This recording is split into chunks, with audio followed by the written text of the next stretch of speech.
आप बने रहिएगा। जितेंद्र हमारे सहयोगी दिल्ली से इस वक्त हमारे साथ जुड़ रहे हैं, उनका भी एक बार रुख कर लेते हैं। जितेंद्र, क्या कुछ जानकारी इसको लेकर? देखिए, जो मामला है ये 2004 से शुरू होता है और इसकी शिकायत की गई थी 2017 में। मामला इस तरह से है कि आरबीआई के नेतृत्व में पीके विश्वास से एक कमेटी बनाई गई थी जो कि भारतीय नोटों को लेकर के सिक्योरिटी फीचर्स है उसका कॉन्ट्रैक्ट दिया जाना था। तो डेला रू एक कंपनी है जो कि यूके की फर्म है, जो कि स्पेसिफिक ग्रीन से ब्लू कलर की जो एमआरटी मशीन है उसको लेकर के पेपर बनाती है जो कि भारतीय नोटों के लिए इस्तेमाल होती है।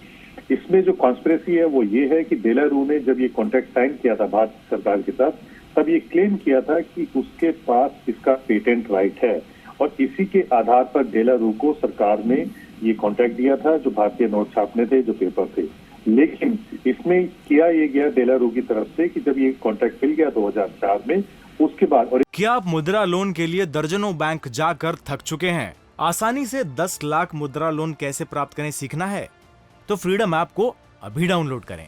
कॉन्ट्रैक्ट भी मिला था, 5 बार एक्सटेंड हो सकता था, लेकिन जब डेला रू को ये कॉन्ट्रैक्ट मिल गया उसके बाद उसने भारत में a method of manufacturing A substrate करके ये पेटेंट के लिए अप्लाई किया, जो पेटेंट मिला 2011 में।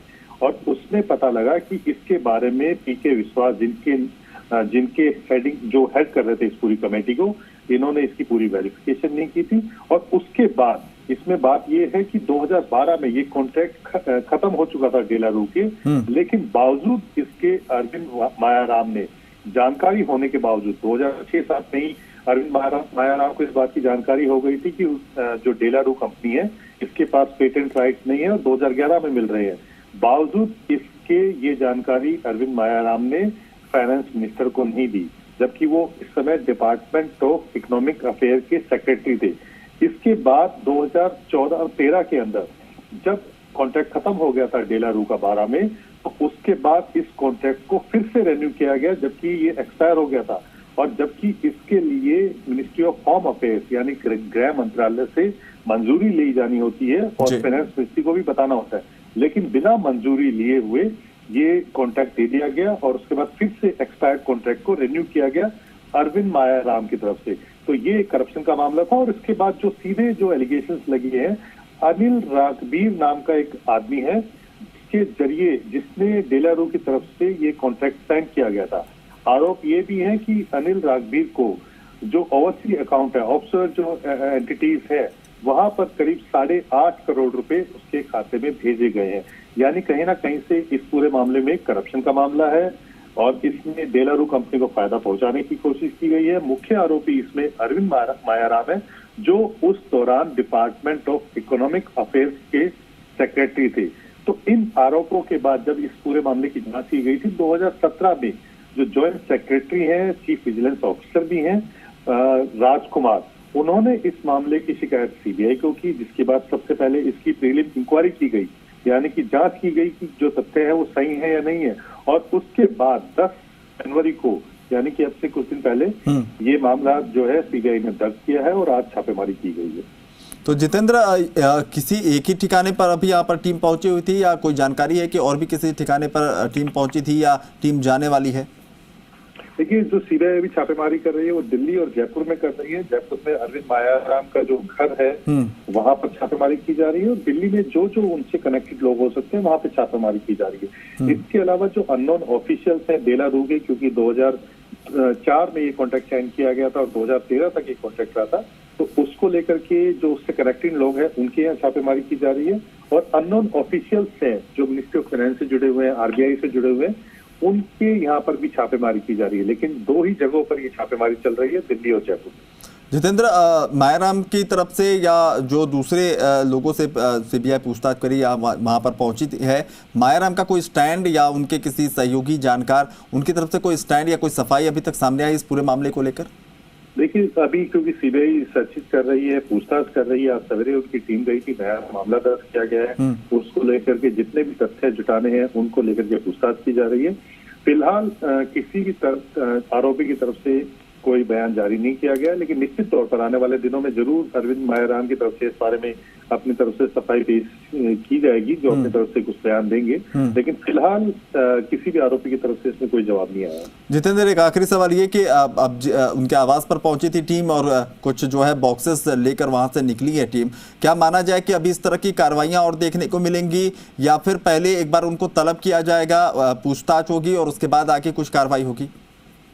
देखिए, इसमें निश्चित तौर पर जल्द ही अरविंद मायाराम को नोटिस देकर के पूछताछ के लिए बुलाया जाएगा, क्योंकि जो मामला है 2017 में शिकायत दी गई थी। 2017 में जब पीई यानी कि प्रीलिम इंक्वायरी दर्ज करने के बाद अब एफआईआर दर्ज की गई है, तो यानी कि अभी तक जो सीबीआई है वो अपनी जांच कर रही थी, तथ्यों को जुटा रही थी, और उसके बाद अब मामला दर्ज कर लिया गया है, तो निश्चित तौर पर आगे की कार्रवाई करेगी। आगे की कार्रवाई में सबसे पहले अरविंद मायाराम को भी पूछताछ के लिए बुलाया जाएगा, उनसे तथ्यों की जांच की जाएगी, जो डॉक्यूमेंट सब छापेमारी में सीज किए गए हैं, क्योंकि मामला काफी पुराना हो चुका है और इसमें जो एविडेंसेज हैं वो कलेक्ट किए जाने हैं, वो डॉक्यूमेंट्स एविडेंस हैं वो कलेक्ट किए जाने हैं, और उनसे कन्फ्रंट कराया जाएगा अरविंद मायाराम को। तो आने वाले दिनों में हम देख सकते हैं कि अरविंद मायाराम को पूछताछ के लिए बुलाया जाएगा, और उसके बाद क्या कार्रवाई होती है, किसने सीबीआई करती है, ये देखना होगा।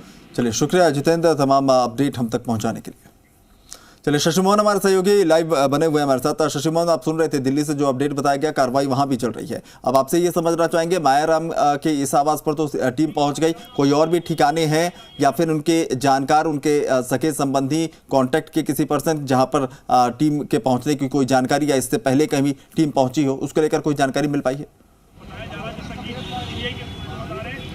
देखिए, जो सीबीआई के सोर्सेज ने बताया उसके मुताबिक 2 ठिकानों पर कार्रवाई हुई है। एक ठिकाने पे दिल्ली स्थित आवास पर, और एक जयपुर स्थित आवास पर। जयपुर में जिस जगह हम खड़े हैं, अहिंसा सर्किल के पास ये जगह है, अशोक मार्ग कहलाता है, सबसे व्यस्तम इलाके में ये जगह है, और यहाँ पर सीबीआई की रेड हुई है। टीम आई थी, टीम में तकरीबन 7 लोग सवार थे, 7 लोग शामिल थे।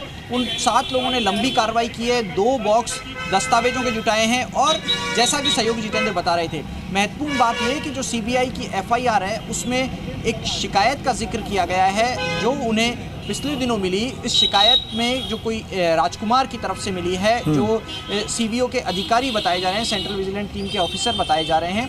मामला जो एलडीआर फर्म है, एलडीआर इंटरनेशनल यूके की है, उसमें आरबीआई के जो करेंसी नोट छापे जाते हैं उसमें जो सिक्योरिटी थ्रेड जो लगाया जाता है, जो चमकीला धागा हम देखते हैं नोट के अंदर, उस धागे से संबंधित मामला है। 2004 में इस फर्म को कॉन्ट्रैक्ट मिला और वो कॉन्ट्रैक्ट 5 साल के लिए था। उसके बाद इस कॉन्ट्रैक्ट को फर्दर 3 बार बढ़ाया गया, 2015 तक के लिए बढ़ाया गया, और जब ये कॉन्ट्रैक्ट इस टीम को मिला, डीएलआर इंटरनेशनल को मिला, तब उसके पास इस धागे का पेटेंट नहीं था, और तब उसने ये दावा किया कि ये पेटेंट उनके पास है। इसी दौरान आरबीआई के एक अधिकारी पी.के. विश्वास के ऊपर भी आरोप है कि उन्होंने बिना वेरीफाई किए, बिना पेटेंट को देखे इस पूरे मामले को वेरीफाई किया और उस पेटेंट को आगे मंजूरी दी। ये पेटेंट एक बार जब उसकी मियाद एक्सपायर हो गई थी, उसको बढ़ाया नहीं जा सकता था। इस एफआईआर में ये दावा किया गया है कि अरविंद मायाराम को ये जानकारी होने के बावजूद इस पेटेंट की, इस कॉन्ट्रैक्ट की अवधि को बढ़ाया गया, कि पेटेंट एक्सपायर होने के बाद बढ़ाया नहीं जा सकता था उस अवधि को, लेकिन फिर भी उस अवधि को बढ़ाया गया। यही से पूरे मामले में कॉन्स्पिरेसी की यानी मिली भगत की बू आती है, और उसके बाद में एफआईआर दर्ज हुई है 10 जनवरी को, और फिर सीबीआई ने अपने काम को आगे बढ़ाया है। फिलहाल अरविंद मायाराम के घर में जो चौकीदार था वो अभी ताला लगा के गया है। हमने अंदर मैसेज कराया, ये कहा कि जी मीडिया की टीम मिलना चाहती है, और ये देखिए ये ताला लगा रखा है। हमने ये भी कहा कि जी मीडिया की टीम मिलना चाहती है, लेकिन उन्होंने गार्ड के हाथ ये मैसेज कहलवाया कि ताला लगा दीजिए, और उसके बाद में गेट पर ताला लगा दिया गया। और इससे पहले जब ये ताला लगा हुआ था तब उसको केवल अटकाया हुआ था, उसमें चाबी से उसको लॉक नहीं किया गया था, लेकिन जब हम यहाँ पहुँचे उसके बाद से इस गेट पर अंदर से ताला लगा दिया गया है। एक गाड़ी यहाँ पर जो खड़ी थी वो खाली निकली है, ड्राइवर उसमें थे, हालांकि बताया जा रहा है कि उसमें दस्तावेज नहीं थे। सीबीआई की टीम जब यहाँ से निकली उससे ठीक पहले वो गाड़ी यहाँ से रवाना हुई थी। बहरहाल अभी गार्ड को पीछे की तरफ, घर में पीछे जो गलियारा बना हुआ है वहाँ की तरफ देखा जा सकता है। वो परिवार के भी कुछ लोग वहाँ बताए जा रहे हैं। अब ये अरविंद मायाराम परिवार के हैं या गार्ड के परिवार के लोग जानकारी ले रहे हैं। इस बारे में अभी फिलहाल पुष्टि से नहीं की जा सकती, दावों से कुछ नहीं कहा जा सकता, लेकिन ये जो मामला है आने वाले दिनों में अरविंद मायराम की मुश्किलें बढ़ा सकता है। बिल्कुल, आने वाले वक्त में मुश्किलें बढ़ा सकता है। और जिस तरह की जानकारी आप दे रहे हैं, इतना कहा जा सकता है कि फिलहाल पूछताछ करने तो टीम नहीं पहुंची थी, कुछ कलेक्ट करके ले गई है अपने साथ, लेकिन आने वाले समय में जो है बहुत जल्द उन्हें तलब भी किया जा सकता है। बहुत बहुत शुक्रिया शशि मोहन। क्या आप मुद्रा लोन के लिए दर्जनों बैंक जाकर थक चुके हैं? आसानी से 10 लाख मुद्रा लोन कैसे प्राप्त करें सीखना है? तो फ्रीडम ऐप को अभी डाउनलोड करें।